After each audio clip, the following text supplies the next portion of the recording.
I guess, Chris, just really quick, I wanted to have you on to talk about Wreaths Across America. If you could tell us, first of all, what exactly it is and what you do for the organization. Yeah, we can do that. Wreaths Across America is certainly one of my passions. I've been involved in this for about 5 years. But Wreaths Across America is a nationwide grassroots effort to honor the veterans that are buried in our veteran cemeteries by placing an evergreen wreath on their headstone on National Wreaths Across America Day. It's simply a matter of, well, the motto of Wreaths Across America is to remember, honor, and teach. And so we remember our veterans, we honor them, and then we teach our children. The teach part is about the kids coming out and helping place the wreaths and seeing how many people have served their country. And it gives them a sense of the fact that freedom's not free. There's a lot of people that spent time in this country's uniform. Now, the whole thing, I mentioned, it's a grassroots effort. There's no state or federal funding. It's all driven by donations from individuals, from corporations, anybody that's interested in giving us any kind of support. So that's where you've seen me at many of the rivalry Thursday football games with Mark Packer's crew. They've given us the go-ahead to be at their games and set up collection tables, and it's been very good. The fans that come to those football games have been very, very supportive.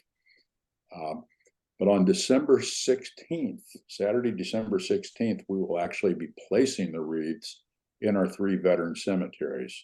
And Knoxville is unusual because we have 3 veteran cemeteries. Some cities don't have any at all. But we have nearly 20,000 veterans to honor with those wreaths in December. Wow. There's the one that I went to last year that's near, what is it? It's near my church, Sacred Heart. Yeah. That's the State Veteran Cemetery on Lions View Pike. Where are the other 2?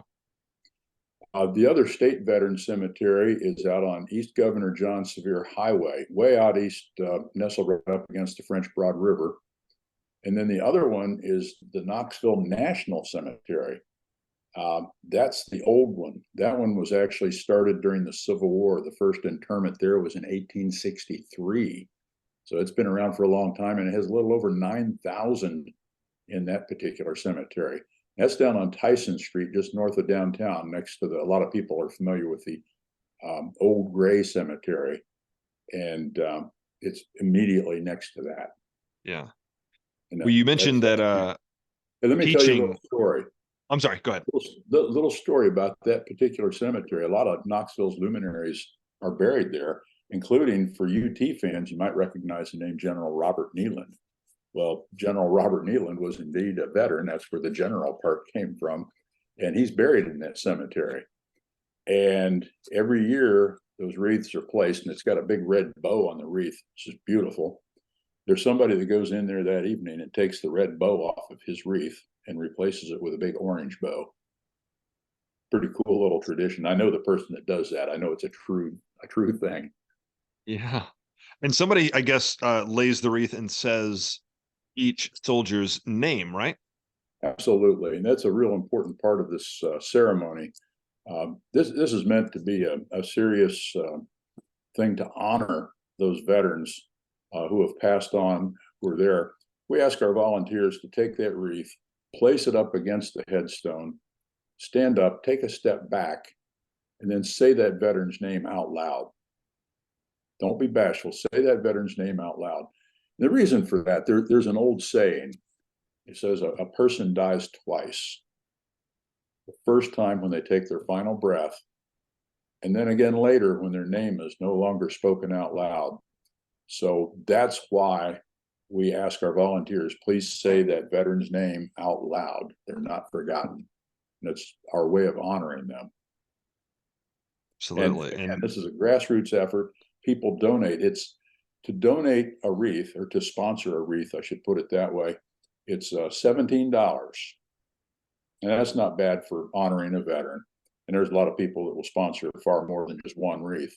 But if the person were to go online to knoxwreaths.org, that's Knox, like our county, Wreaths, WREATHS.org, That'll take you to the website where you can donate a wreath. And by going to that particular website, that guarantees that wreath that you sponsor, or wreaths that you sponsor, will stay in Knoxville at one of our 3 cemeteries. And you can, in fact, pick which cemetery that wreath will go to at that website. That's great. I'm Try to absolutely make going to it do that. easy as we can for people. Right. And here's another interesting thing. The last 2 years are the first time we've managed to have enough wreaths to honor every veteran that's buried in those cemeteries. And this year, I'm very confident that we will make it, because Wreaths Across America has become kind of a Knox area holiday tradition. It's in our DNA. People, I don't have to explain to people very often exactly what it is. They say, "Oh yeah," and they donate, and we move forward. And it's something to put on the calendar too. I've got it. I took my kids last year, and I've got the 16th on the calendar already. They know that we're going to go back again this year. Taking the kids is a real important part of it. Again, the motto of Wreaths Across America is to remember, honor, and teach. And the teach that's really focused on the kids and them gaining an understanding. And the other thing that's important for those kids to understand, when they see the row after row after row of white marble headstones, these aren't all guys that were killed in action. They weren't necessarily war heroes. These are guys who served their country honorably. They came home, they got an education, they got married, they raised a family, they sold used cars, they sold insurance, whatever career they chose, and maybe died at, the ripe old age of 83, but they're still honored as a veteran because they served their country. And that's part of the important lesson. It's not everybody's a war hero, but everybody did their part. Absolutely. And as I mentioned, when I took my kids, so this morning, knowing that I was going to speak with you, I asked my oldest, I said, tell me, last year was their first time going. I said, tell me, what do you remember? Like, what's something that you take away from that? And the I guess 2 main things that he mentioned. One was he said, I remember that we would say the soldier's name to honor. He used the word honor. And he said the other thing was, he said, I remember the bagpipes. Yeah. Bagpipes are a funny thing. People either love them or hate them. Personally, I love them. Other people say it sounds like you're doing something bad to a cat. But yeah, we have a bagpiper. We've got the bagpiper lined up for this year at that particular cemetery. Each cemetery has a ceremony that starts at noon on Saturday, December 16th. So you have to pick which cemetery you go to. Can't be 3 places at once. I've tried, doesn't work. So you choose the cemetery.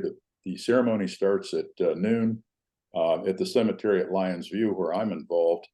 That ceremony lasts about 15 minutes, and then we start placing the wreaths.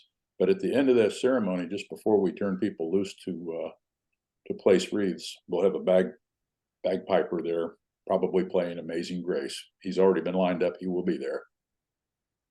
So if the kids like that, bring them back. Yeah, yeah. And there were some politicians and other lots of folks there last time that I remember. Yeah, in fact, schedule permitting, if things don't if things don't get stupid in Washington, they already are. But Congressman Tim Burchett will be there. He's every year that he can be. He's at the cemetery on Lions View Pike for the simple reason that his mom and dad are buried there, or as he would say, Mama and Daddy. His father was a Marine in World War II, and his mother played a part in the war effort too. She was a pilot. I think they ferried planes different places, as I recall the story. But at any rate, yeah, Tim Burchett is always there. County mayor, city mayor, you never know who might be there. You don't have to sign up. Nobody registers. But I guarantee you that politics permitting, Tim Burchett will be on hand. And he's the guy that got this started in Knoxville. When he was county mayor, he really started pushing for this. He knew that there was such a thing. His parents were buried out there. He really liked the idea. So he was pushing for Wreaths Across America as best as he could in office. When he was about to leave office, he was term limited. He didn't know who his replacement would be. As it turns out, it was Glenn Jacobs, who is very, very veteran-centric and very supportive. But, Congressman Burchett had no idea. So he asked the local chapter of Vietnam Veterans of America if they would take this on as a project. We said yes right away, and then we turned it over to the United Veterans Council of East Tennessee, simply because Vietnam veterans are getting older and there aren't any more of us to take their place. So the United Veterans Council, typically some younger people, we know that this tradition will be carried on from year to year. Right. Good. Well, Chris, do me a favor, say the website one more time so people know how to find and get involved. Website, it's a pretty tough one. Get your pencil and paper out. It's Knox Wreaths. That's KNOXWREATHS.org. Now I ask you to go to knoxwreaths.org rather than the national website. If you donate there, you don't know where your wreath might end up. It could be a Arlington National Cemetery. It might be in California. It might be up in Montana. But if you go to knoxwreaths.org, that donation you make will represent a wreath that will be right here in one of our 3 veteran cemeteries in Knoxville. Excellent. Well, Chris Albrecht, thank you so much for taking the time. Best of luck this year, and I will see you there on the 16th. Casey, thanks so much for letting me talk about it, and we'll look forward to it. Look me up. All right. I'll see you next week at a high school football game too. Yeah, there you go, brother. All right, man.